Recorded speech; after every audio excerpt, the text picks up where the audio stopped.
오늘도 무릎 때문에 계단 앞에서 망설이셨나요? 아침에 허리가 뻐근해서 한참을 구부정하게 서 있어야 하시나요?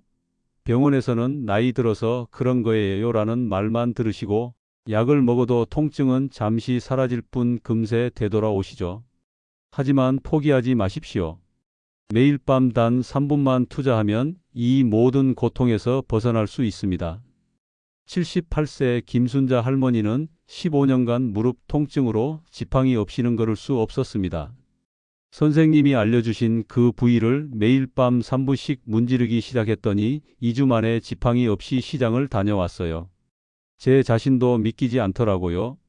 82세 박영수 할아버지는 12년간 허리 디스크로 하루에 진통제를 6알씩 복용했습니다. 선생님 방법을 시작하고 한 달 만에 약을 절반으로 줄였고 3개월 후에는 아예 약 없이도 하루를 버틸 수 있게 되었습니다. 안녕하십니까? 저는 관절 전문의 이재윤입니다.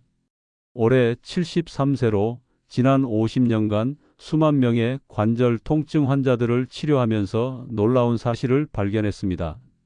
만성 관절 통증의 90%는 우리 몸의 세 곳만 제대로 자극해도 극적으로 개선될 수 있다는 것입니다. 서울대 의대 출신으로 1974년부터 정형외과 전문의로 활동해 왔습니다. 우리 조상들의 지혜와 현대의학을 결합한 결과 발견한 것이 바로 3분 기적 지점입니다. 복잡한 운동도 비싼 장비도 필요 없습니다. 놓치지 마시고 끝까지 읽어주세요. 그리고 지금 바로 구독 버튼과 좋아요를 눌러주시면 제가 앞으로도 어르신들의 건강을 위한 소중한 정보를 계속 나눌 수 있는 힘이 됩니다. 50년간 수만 명의 환자를 진료하면서 제가 발견한 가장 중요한 사실은 바로 이것입니다. 우리 몸은 하나로 연결된 거대한 사슬과 같다는 것입니다. 한 곳이 문제가 생기면 다른 곳에서 이를 보상하려고 하고 그 과정에서 새로운 통증이 발생합니다. 의학에서는 이를 연쇄성 관절 증후군이라고 부릅니다. 먼저 고관절이 굳어지고 단축됩니다. 그러면 몸이 자연스럽게 앞으로 쏠리게 되고 균형을 맞추기 위해 무릎을 굽히게 됩니다. 이때 무릎에 과도한 압력이 가해져 관절염이 악화됩니다. 무릎이 굽어진 상태가 지속되면 척추관이 좁아지고 결국 전형적인 노인성 자세가 완성됩니다. 제가 오늘 알려드릴 세 곳의 마사지 포인트는 바로 이 연쇄 반응의 핵심 지점들입니다. 허벅지 안쪽은 골반의 균형을 잡아주는 핵심 근육이 위치한 곳입니다. 발바닥 중앙은 우리 몸의 기초이자 온몸과 연결된 신경이 모여 있는 특별한 곳입니다. 무릎 뒤 오금은 허리부터 다리 끝까지 연결되는 에너지 흐름을 담당하는 중요한 통로입니다. 첫 번째 기적의 지점은 바로 허벅지 안쪽입니다. 정확히 말해 내측 광근과 박근이라고 하는 근육이 위치한 부위입니다. 이 근육이 굳으면 골반이 틀어지고 허리에 불필요한 압력이 가해집니다. 또한 이 근육은 무릎 관절과도 직접 연결되어 있어 굳으면 무릎에 불균형한 압력이 가해져 관절염을 악화시킬 수 있어요. 74세 이옥순 할머니는 15년 넘게 허리 디스크와 무릎 관절염으로 고생하셨어요. 병원마다 다니며 진통제와 주사만 처방받았고 손주를 안아주는 것도 포기하셨던 분이세요. 제가 이 허벅지 안쪽 마사지법을 알려드렸고 매일 밤 1분씩 실천하셨어요. 2주 후 할머니께서 전화로 박사님, 10년 만에 아침에 통증 없이 일어났어요. 손주를 안아줄 수 있게 됐습니다라고 말씀하셨습니다. 허벅지 안쪽, 무릎 위 10cm 지점에서 사타구니까지 이어지는 부드러운 근육을 찾아보세요. 편안히 앉거나 누워서 양손의 엄지와 검지로 살살 문지르세요. 마치 부드러운 반죽을 하듯 하시고 강하게 누르지는 마세요. 한 지점에 5초 정도 머물며 큰 원을 그리듯 마사지해 줍니다. 매일 밤 1분씩 이 부위를 마사지하세요. 이 마사지는 혈액순환을 개선하고 굳은 근육을 풀어주며 허리와 무릎에 가는 압력을 줄여줍니다. 첫날부터 작은 변화를 느끼실 수 있고 3주 후에는 분명한 차이를, 3개월 후에는 삶이 바뀌는 경험을 하실 거예요. 두 번째 마법의 지점은 바로 발바닥 중앙입니다. 발바닥은 우리 몸의 기초이자 온몸과 연결된 신경이 모여 있는 특별한 곳이에요. 동양의학에서는 발바닥을 제2의 심장이라 부르며 수천 년 전부터 마사지의 중요성을 강조했죠. 69세 정민호 할아버지는 12년간 무릎 관절염과 요추 협착증으로 지팡이 없이는 걷지 못하셨어요. 수술을 권유받았지만 합병증이 두려워 망설이셨죠. 제가 발바닥 마사지법을 알려드렸고 매일 밤 1분씩 꾸준히 하셨어요. 3주 후 지팡이 없이 진료실에 걸어오셨습니다. 3개월 후에는 진통제를 끊으셨고 지금은 동네 체육대회에서 걷기 대회에 나가신다고 하세요. 의자에 앉아 한쪽 발을 반대쪽 무릎 위에 올리세요. 무릎이 아프신 분은 그냥 바닥에 발을 두셔도 됩니다. 양손으로 발바닥을 감싸고 엄지로 발바닥 중앙의 아치 부분을 부드럽게 문질러 주세요. 발바닥을 3부분으로 나눠 생각하고 특히 중앙과 뒤꿈치 부근을 집중적으로 마사지하세요. 테니스공이나 골프공을 발바닥 아래 놓고 앞뒤로 굴려도 좋아요. 매일 밤 1분씩 양쪽 발을 골고루 마사지하세요. 우리 발에는 온몸의 신경이 모여 있습니다. 한의학에서는 이를 반사구라고 부르는데 발바닥의 특정 부위가 신체의 다른 부위와 연결되어 있다는 뜻입니다. 특히 발바닥 중앙은 척추와 연결되어 있어서 이 부위를 자극하면 허리 주변의 혈액순환이 좋아지고 염증이 줄어듭니다. 3번째 마법의 지점은 무릎 뒤 오금입니다. 한의학에서는 이곳을 위중혈이라고 부르는데 여기에는 방광경락이라는 중요한 통로가 지나갑니다.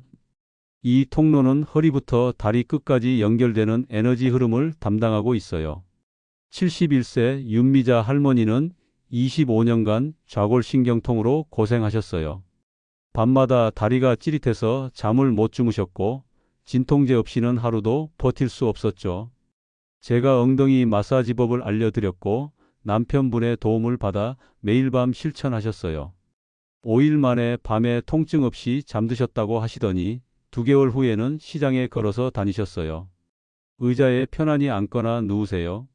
무릎을 약간 구부리면 무릎 뒤쪽에 주름이 생깁니다. 그 주름 한가운데 움푹 들어간 곳을 찾아보세요. 양손으로 무릎을 감싸듯 잡아 엄지손가락으로 그 부위를 찾아 2에서 3초간 적당히 눌러줍니다.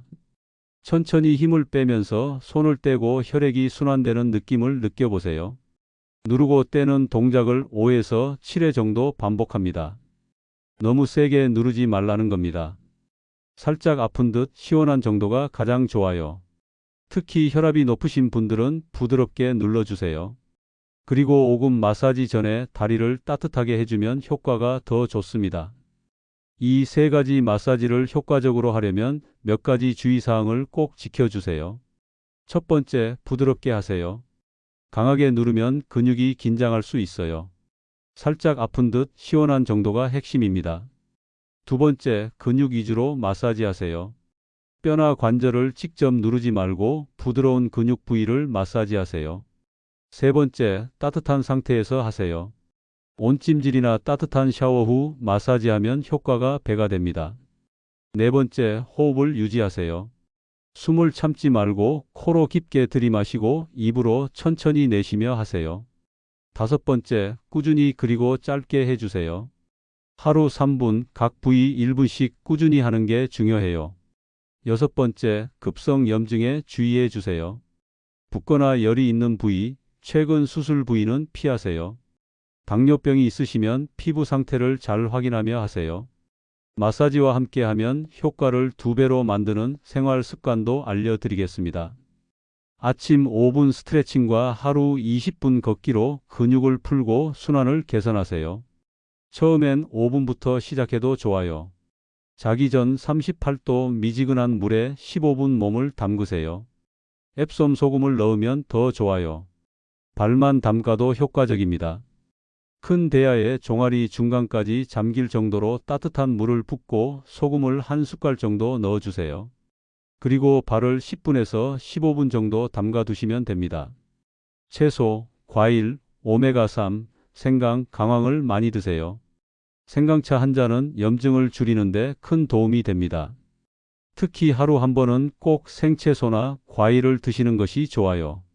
무, 당근, 사과, 배 같은 식품을 이용하시면 됩니다. 반면에 짠 음식, 튀긴 음식, 가공식품은 염증을 악화시키니 가급적 피하시는 것이 좋습니다. 특히 설탕이 많이 들어간 음식은 관절 건강에 독이 될 수 있습니다. 하루 실천 계획을 세워봅시다. 아침에 일어나셨을 때 5분간 가벼운 스트레칭을 해주세요. 특히 몸을 좌우로 비틀어주는 동작이 중요합니다. 그리고 허벅지 안쪽 마사지를 1분간 해주세요. 점심 식사 후 발바닥 마사지를 1분간 해주세요. TV를 보시면서 하셔도 좋습니다. 가능하다면 신선한 과일이나 채소를 간식으로 드세요. 자기 전 따뜻한 족욕을 10분간 해주세요. 그리고 무릎 뒤 오금을 5회 정도 눌러주세요. 이렇게 하루에 총 20분만 투자하시면 한 달 안에 분명한 변화를 느끼실 수 있을 겁니다. 84세 김영자 할머니는 처음에는 효과가 없어서 그만두려고 했는데 3주째부터 확실히 달라졌어요. 이제는 무릎 통증 없이 동네 한 바퀴를 돌 수 있어요 라고 말씀하셨습니다. 통증은 하루아침에 생긴 것이 아니기 때문에 하루아침에 해결될 수도 없습니다. 꾸준히 하는 것이 중요합니다. 또한 여러분의 몸 상태에 따라 효과가 나타나는 시기도 다릅니다. 어떤 분은 일주일 만에 효과를 보시기도 하고 어떤 분은 한 달이 지나서야 효과를 느끼시기도 합니다. 마지막으로 특별히 잠들기 전 3분 통증 완화 비법을 알려드릴게요. 이 방법은 특히 어깨와 목 통증을 줄이는데 효과적입니다. 침대에 누우시기 전 양손을 깍지 끼고 머리 뒤쪽에 대세요. 그리고 손가락으로 후두부, 즉 머리 뒤쪽에 움푹 들어간 부분을 살짝 누르며 원을 그리듯 마사지해 주세요. 이걸 3분만 해주시면 목과 어깨의 긴장이 풀리면서 깊은 잠을 잘 수 있습니다. 77세 박정수 할아버지는 이 방법 덕분에 수면제 없이도 잠을 잘 수 있게 되었다고 말씀하셨어요. 여러분도 기적을 만들 수 있습니다. 오늘 배운 3가지 비밀 포인트인 허벅지 안쪽, 발바닥 중앙, 무릎 뒤, 오금을 매일 밤 3분씩 실천해 보세요. 80세 김춘자 할머니는 30년 관절염으로 고생하시다 이 방법으로 약을 끊으셨고 손주 결혼식에서 춤을 추셨어요. 작은 습관이 큰 기적을 만듭니다. 오늘부터 시작하세요. 하루에 단 3분만 투자해도 한 달 후에는 놀라운 변화를 경험하실 겁니다. 여러분의 건강한 삶을 위해 이 글이 도움이 되셨다면 구독과 좋아요, 그리고 주변의 통증으로 고생하시는 분들께 공유 부탁드립니다. 건강하세요. 하지만 여러분, 여기서 끝이 아닙니다. 50년간 수많은 환자를 치료하면서 제가 발견한 더욱 놀라운 사실들이 있습니다. 지금까지 알려드린 3분 마사지만으로도 충분한 효과를 보실 수 있지만 더 빠르고 확실한 결과를 원하신다면 다음 내용들을 꼭 읽어보세요. 첫째, 통증의 근본 원인을 이해하는 것입니다. 많은 분들이 관절 통증이 단순히 연골이 닳아서 생긴다고 생각하시는데 사실 그것은 절반만 맞는 이야기입니다.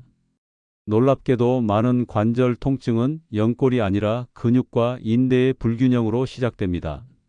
제가 40년간 수많은 환자들을 진료하며 발견한 가장 놀라운 사실은 나이가 들면서 우리 몸에 일어나는 변화가 마치 도미노처럼 이어진다는 것입니다. 고관절이 굳어지면 몸이 앞으로 쏠리고 무릎이 굽어지며 척추관이 좁아지고 결국 어깨까지 앞으로 말려 들어가는 것이죠. 이런 복잡한 관계를 이해하면 왜 관절 통증이 나이가 들수록 여러 부위로 확산되는지 알 수 있습니다. 놀랍게도 65세 이상 어르신 10명 중 7명은 무릎과 허리 통증을 동시에 호소합니다. 이는 결코 우연이 아닙니다. 둘째, 시간대별 맞춤 관리법입니다. 우리 몸은 하루 24시간 동안 계속 변화합니다. 아침에는 관절이 뻣뻣하고 낮에는 활동으로 인한 피로가 쌓이며 저녁에는 하루 종일 누적된 긴장이 최고조에 달합니다.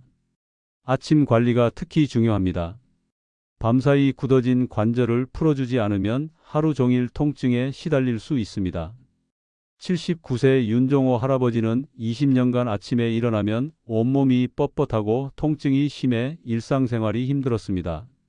그런데 제가 알려드린 간단한 아침 스트레칭을 시작한 지 2주 만에 아침 통증이 절반으로 줄었고 3개월 후에는 거의 느껴지지 않게 되었다고 합니다. 아침에는 침대에서 일어나기 전 간단하게 할 수 있는 스트레칭부터 시작하세요. 누운 상태에서 몸을 좌우로 천천히 틀어주는 것부터 시작합니다. 이때 중요한 비결은 깊은 호흡과 함께 몸을 틀어주는 것입니다. 숨을 들이마시면서 중앙으로 돌아오고 내쉬면서 몸을 틀어주세요. 다음으로 팔을 천천히 위로 올렸다 내리는 동작을 10번 정도 반복합니다. 마치 하늘에 닿을 듯이 쭉 뻗어보세요. 마지막으로 앉은 자세에서 발목을 돌려줍니다. 시계 방향과 반시계 방향으로 각각 10회씩 돌려주면 혈액순환이 촉진됩니다.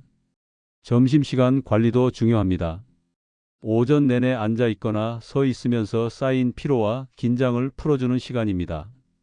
직장에서도 할 수 있는 간단한 방법들이 있습니다. 의자에 앉은 상태에서 할 수 있는 목과 어깨 스트레칭을 해보세요. 목을 천천히 좌우로 돌리고 어깨를 위아래로 움직여주는 것만으로도 오후 피로가 크게 줄어듭니다. 75세 최재현 할아버지는 점심시간에 간단한 스트레칭을 하기 시작한 후부터 오후에 찾아오던 어깨의 결림이 사라졌다고 말씀하셨습니다. 저녁 관리는 하루 종일 쌓인 피로와 긴장을 완전히 해소하는 시간입니다. 이때가 바로 앞서 알려드린 3분 마사지를 하기에 가장 좋은 시간입니다. 따뜻한 물로 샤워를 한 후 마사지를 하면 근육이 이완되어 더욱 효과적입니다. 특히 잠들기 전 1시간은 황금 시간이라고 부를 수 있습니다. 이 시간에 하는 관리가 다음날 아침 컨디션을 좌우합니다. 81세 김영철 할아버지는 불면증과 무릎 통증으로 매일 밤 고통받았는데 잠들기 전 족욕과 마사지를 시작한 후 2주 만에 수면의 질이 개선되었고 아침에 느끼는 무릎 통증도 크게 줄었다고 합니다. 셋째, 날씨와 계절에 따른 관리법입니다. 관절 통증은 날씨에 매우 민감합니다. 비가 오기 전이나 추운 날씨에 통증이 심해지는 경험을 해보셨을 겁니다. 이는 기압과 습도의 변화가 관절 내 압력에 영향을 미치기 때문입니다. 겨울철에는 관절이 더욱 뻣뻣해집니다. 추위로 인해 혈액순환이 나빠지고 근육이 경직되기 때문입니다. 이때는 평소보다 더 충분한 보온이 필요합니다. 특히 무릎과 허리 부위를 따뜻하게 유지하는 것이 중요합니다. 여름철에는 에어컨으로 인한 급격한 온도 변화가 문제가 될 수 있습니다. 실내외 온도 차이가 크면 관절에 부담이 됩니다. 에어컨 바람이 직접 몸에 닿지 않도록 주의하고 가벼운 담요나 긴팔 옷을 준비해 두세요. 장마철에는 습도가 높아져 관절 통증이 악화될 수 있습니다. 이때는 실내 습도를 적절히 조절하고 평소보다 더 꾸준한 관리가 필요합니다. 제습기를 사용하거나 환기를 자주 시켜주세요. 78세 정원주 할머니는 날씨가 흐리면 무릎이 더 아팠는데 선생님이 알려주신 날씨별 관리법을 실천한 후부터는 날씨 변화에 관계없이 훨씬 편해졌다고 말씀하셨습니다. 넷째, 연령대별 맞춤 관리법입니다. 60대, 70대, 80대 각각 관절 상태와 필요한 관리법이 다릅니다. 60대는 관절 노화가 본격적으로 시작되는 시기입니다. 이때부터 예방적 관리를 시작하는 것이 중요합니다. 아직 심각한 통증이 없더라도 꾸준한 관리로 미래의 통증을 예방할 수 있습니다. 이 시기에는 근력 운동과 유연성 운동을 병행하는 것이 좋습니다. 70대는 본격적인 관절 통증이 시작되는 시기입니다. 이미 통증이 있다면 무리한 운동보다는 부드러운 마사지와 스트레칭 위주로 관리하는 것이 좋습니다. 앞서 알려드린 3분 마사지가 이 연령대에 가장 적합합니다. 80대 이상은 안전을 최우선으로 해야 합니다.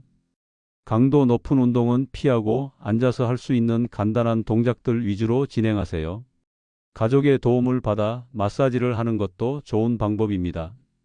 84세 방영순 할머니는 나이에 맞는 관리법을 알게 된 후부터 무리하지 않으면서도 꾸준히 관리할 수 있게 되었다고 말씀하셨습니다.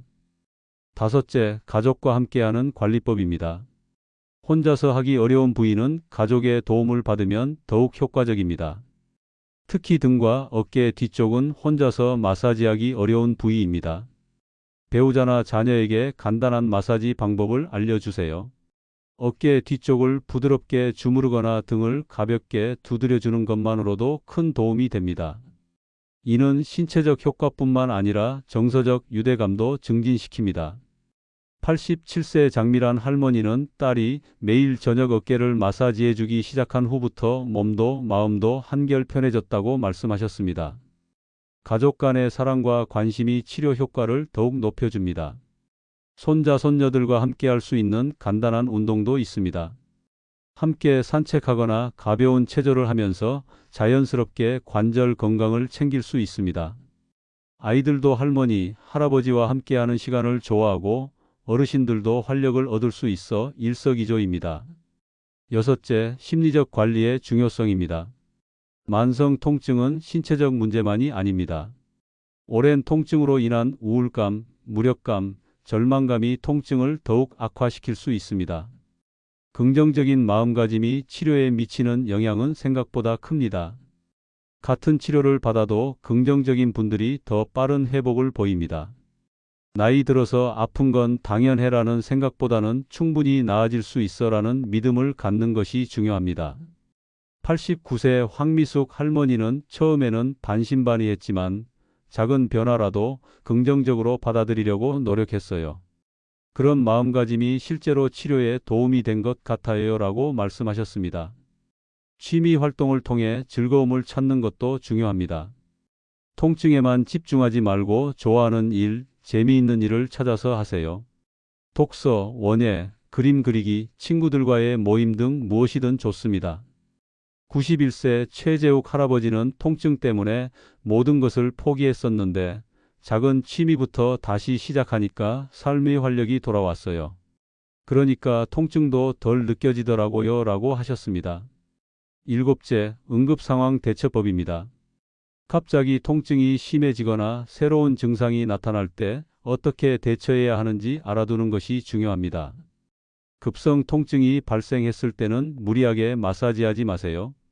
먼저 충분한 휴식을 취하고 염증이 있다면 얼음찜질을 해주세요. 15분 정도 차가운 찜질을 하고 15분 쉬는 것을 반복합니다. 하지만 다음과 같은 증상이 있을 때는 즉시 병원에 가셔야 합니다. 갑작스럽고 심한 통증, 발열을 동반한 관절 부종, 관절 변형, 마비 증상, 대소변 장애 등입니다. 84세 이동훈 할아버지는 평소 관리법을 알고 있으니까 언제 병원에 가야 하는지도 판단할 수 있게 되었어요. 작은 증상은 스스로 관리하고 심각한 증상은 빨리 병원에 가니까 더 안전해진 것 같아요 라고 말씀하셨습니다. 가정에서 할 수 있는 간단한 응급처치법도 알아두세요. 염좌나 타박상에는 RIC, 요법 네스트, 휴식, 아이스 냉찜질, 컴프레션 압박, 엘리베이션 거상을 적용하면 됩니다. 마지막으로 제가 73년을 살면서 50년간 의사로 일하며 깨달은 가장 중요한 진리를 말씀드리겠습니다. 건강은 하루아침에 잃는 것도 되찾는 것도 아닙니다. 매일 조금씩의 관심과 노력이 쌓여 큰 변화를 만듭니다. 여러분도 지금 당장 시작하세요. 나이는 핑계가 될 수 없습니다. 90세가 넘어서도 건강하게 살고 계신 분들이 많습니다. 그분들의 공통점은 포기하지 않는 마음과 꾸준한 실천입니다. 오늘 알려드린 모든 방법들이 여러분의 건강한 노년을 위한 선물이 되기를 바랍니다. 통증 없는 활기찬 삶, 여러분도 충분히 누리실 수 있습니다. 이 글이 도움이 되셨다면 구독과 좋아요, 그리고 댓글로 여러분의 경험을 나눠주세요. 건강하고 행복한 하루 되세요.